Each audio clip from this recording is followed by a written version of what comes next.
Episode 4 of the Ahsoka show is here. Oh my goodness, not only was that the best episode of Ahsoka so far, but that might just be the greatest episode of Disney Plus Star Wars content ever. From crazy reveals to incredible lightsaber sequences to so much more, this episode changes the game when it comes to Star Wars content. So of course, spoiler alert for episode 4 of the Ahsoka show, and let's break this all down. Episode 4, Fallen Jedi, opens with Sabine and Huyang working on the just blasted ship. They're trying to get the transmitter working so they can send a message to Hera to call for backup. Huyang tells Sabine that Ahsoka is outside, and this is when we get Ahsoka tell Sabine the brutal truth. If they have the chance, they must destroy this map, so Morgan Elsbeth and the others cannot bring back Thrawn, and in doing so, they will stop the next galactic war. Sabine is not a fan of this idea because the map is the only way to bring Ezra Bridger back. Guys, Anakin Skywalker. Then we cut to Baylan and Morgan, who are setting up their tech to be able to calculate the coordinates from this star map. It is made clear in this episode that jumping from galaxy to galaxy is no easy task. This is when Shin and Marok tell them that the guards have found the Jedi's ship, and Baylan tells the two of them to go delay them. Delay, not stop. Even Baylan knows that his apprentice and Marok are not nearly enough to stop Ahsoka. Morgan senses the fear in Baylan's voice, and Baylan tells her that it's just experience. This episode gives us a lot of new information about Baylan's character, but honestly, with the more and more we got, the more and more questions arose. This guy's past is very interesting, surviving Order 66 and knowing Anakin Skywalker. I definitely can't wait to learn more about his backstory. We then cut back to Sabine and Ahsoka having a very important conversation. Ahsoka knows how much Ezra means to Sabine, but she tells Sabine that sometimes you have to do what's right regardless of your personal feelings. Meaning they could save one guy, Ezra Bridger, or the entire galaxy from Thrawn's reign. We then see Huyang outside the ship trying to get the transmitter fixed when he's attacked by droids. This begins the very first of many action sequences in this episode, where we see Sabine in her Mandalorian armor fighting against these droids, and also Ahsoka with her lightsabers out and using the Force to also take down these guards. They defeat these guards pretty easily, but they damage the ship more, and Huyang needs to stay behind to fix the transmitter. While he does this, Sabine and Ahsoka are going to go find their base and try to recover the map. Huyang has one request of them: to stick together, and we all know how that goes. We then cut to Hera Syndulla's fleet, where Hera Syndulla is leaving her fleet. She's taking Jason Syndulla, Chopper, and the Ghost, and a few other X-Wings to go help Ahsoka and Sabine. And who does she call for help but Carson Teva? I was really bummed that we didn't get to see Zeb Aurelius in this scene. He probably should have been there, seeing how he was once a member of the Rebels crew, and the last time we saw him, he was with Carson Teva, but they might just be saving Zeb for a later date. Back on Cetos, we see a very important conversation between Morgan Elsbeth and Baylan, where Baylan says, even if your calculations are off by even a little, then we will be lost in the depths of the void. Now, we know nothing about traveling from galaxy to galaxy. We don't know what the void is. But every word that comes out of Baylan's mouth, I am eating up. Everything he says is important to the story. We then see Ahsoka and Sabine running through the forest when they come across Shin and Marok. They break off from each other, Sabine chasing Shin with her blasters out, and Ahsoka ready to fight the Inquisitor. We get two incredible lightsaber duels, the first one being between the Inquisitor Marok and Ahsoka.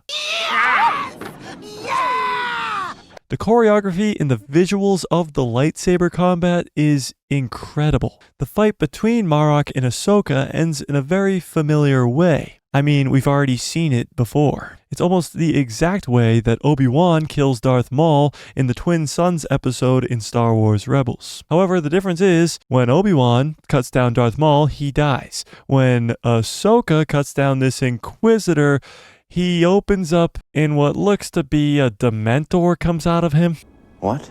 After all the crazy theories of Barriss Offee, Mara Jade, Ezra Bridger, Starkiller, which I of course myself am very guilty of after making multiple videos about this Inquisitor being Starkiller, all those theories were wrong. Marok, the Inquisitor, was nobody. But the other fight happening just nearby is between Shin and Sabine. Sabine assures Ahsoka that she's okay and that she should go ahead to go get the map and fight Baylan. After Ahsoka runs off, Shin tells Sabine that that was a mistake. And ooh, the rematch is on. And just when you think Shin is about to win, Sabine uses the Force. Well, not really. She technically uses the Force, but it doesn't really work. She uses her Mandalorian armor to shoot Shin's lightsaber out of her hand. Shin then does her best magic trick and disappears. Guys, Anakin Skywalker. We then see Ahsoka come upon the star map, and she's amazed. The only person waiting for her is Baylan. He immediately says Anakin spoke highly of you, and this whole entire conversation is extremely important. Not only does it get Ahsoka mad and angry at Baylan, but it also gives us a lot of information about Baylan's goal. Baylan keeps referring that something far greater is happening and Ahsoka doesn't know anything about it. Could he be telling the truth? Could there be a bigger overarching threat or even a bigger plan that Ahsoka has no idea about? Many people have been theorizing about the Grisk or the Yuzan Vong coming in to the Ahsoka show via this new galaxy, and let's be honest, the Grisk or the Vong would be a way bigger threat than Thrawn would ever be. But Baylan keeps hinting throughout this entire conversation that there's something greater happening. And when Ahsoka pulls out her lightsaber, Baylan turns into Thanos and says, "How inevitable." We then get what's arguably one of the greatest lightsaber duels in all of Star Wars, but definitely the greatest lightsaber duel that Disney Star Wars has ever given us. Just the way that Baylan is so robotic, and you can tell that his lightsaber is way heavier than Ahsoka's, and Ahsoka is jumping around like the little girl we remember in the Clone Wars. During the fight, Ahsoka finds an opening and grabs the map, which burns her hand. I'm still confused about why it burns her hand. We've seen Sabine hold it. We've seen Ahsoka even hold it. Maybe it's because it was just activated with Night Sister magic, but I'm still confused about that. But now Ahsoka being injured is in a bad spot. Baylan comes at her and she quickly gets pushed further and further back towards the edge of this cliff. This is when Shin comes running in, and Ahsoka realizes that if Shin is here and Sabine is not, then Sabine must be dead. With that realization coming over Ahsoka, she taps into the dark side as she picks up Shin and throws her into the rock. Baylan is now pissed and pushes Ahsoka all the way to the edge of the cliff and says it didn't have to come to this. Flashback 2 episodes ago when Baylan says that he didn't want to kill Ahsoka because there's so few Force users left. He really didn't want to kill Ahsoka, and we see that in a minute when he allows Sabine to live. However, this is when Sabine comes in. Ahsoka realizes that she was never dead, and she puts the blaster up to the map. Now this is a make or break moment for Sabine because she's either going to destroy the map and ruin all hopes of ever saving Ezra Bridger, or she's going to let the bad guys win. And she does the latter. Ahsoka gets pushed off the ledge, plummeting to her doom as Baylan convinces Sabine to give him the map. Baylan knows all about Ezra Bridger, knows all about Sabine's past. Again, who the hell is this guy? But he guarantees her that she won't be harmed and that she will get what she wants, which is to go to the New Beyond and save Ezra. She agrees, and I already hear all the fans yelling and screaming right now that Sabine shouldn't have done that, but you gotta think about it from her point of view. This is the guy that she's been in love with and she hasn't known it for years. She is not letting this one opportunity to go save him pass her by. It's like Anakin Skywalker in the prequel trilogy. He would do anything to save Padme. But this is when Shin wakes up and begins to force choke Sabine. Now this is pretty badass, but Baylan tells her to stop. And we see Baylan put the map back in its place so that they can complete the coordinates to this new galaxy. And after the coordinates are uploaded, Baylan destroys the map. That's when Hera Syndulla and the X-Wings come out of hyperspace, and Hu Yang tells them that they need to destroy the Eye of Sion. Shin and Baylan fly up to the Eye of Sion, where Morgan Elsbeth is ready to go. They see Hera Syndulla and the Ghost and the other X-Wings with her, and they don't care. They jump into hyperspace anyway, but this is nothing like we've ever seen a ship go into hyperspace.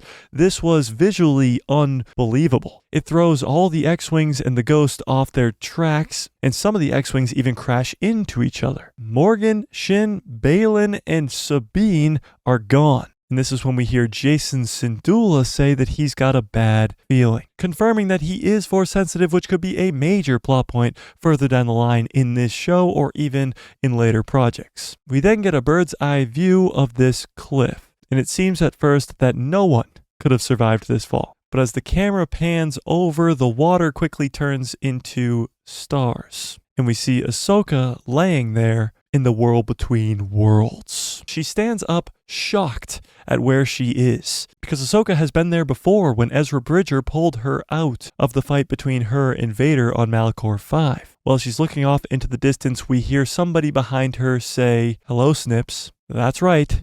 It's Anakin freaking Skywalker. God! Okay, it's happening. Everybody stay calm. What's the procedure, everyone? What's the procedure? Stay calm! He says, "I didn't expect to see you so soon," meaning this is Anakin after he has died. The world between worlds is described by Palpatine to be a conduit between the living and the dead. Ahsoka being most likely the living, although we don't really know because she just fell off that cliff, and Anakin Skywalker being the dead. She turns to see her old master with a smile on his face. The screen goes to black, and before we see the credits, we do hear Darth Vader's theme, which is extremely interesting. We don't know what that means, but holy sh**, that episode was incredible. Rank this episode out of 10 in the comments section below. If I were to rank this episode out of 10, it's an 11 out of 10. This episode actually breaks the scale. And if you've been around this channel, you know I've only given 4 episodes of any Star Wars Disney Plus show a 10 out of 10. And that is Ahsoka's first ever live action appearance in The Mandalorian Season 2, where we find out Grogu's real name, the finale of Mando Season 2 with Luke Skywalker coming in, episode 6 of the Book of Boba Fett, where Luke Skywalker is training Grogu, and episode 1 of the Ahsoka show. Now, I looked at this episode that I just broke down, and it is just better than all of those episodes. I couldn't put it at the same level, so it has to break the scale. From Marok's reveal, to these incredible lightsaber duels, to Balin's mysterious character, to Jason Syndulla having the Force, to the Eye of Sion jumping into hyperspace, to Ahsoka dying, to the world between worlds, to Anakin freaking Skywalker, this episode breaks the scale. It's an 11 out of 10, but that's just me. Tell me what you think in the comment section below. Smash a like on this video if you liked it, hit subscribe, and hit that bell so you get notified every time I post a video. We go live on this channel every Tuesday, Thursday, and Saturday, so don't miss out on any of that by hitting that subscribe. And if you want more, go check out this video I just did about Captain Rex possibly being in the Ahsoka show.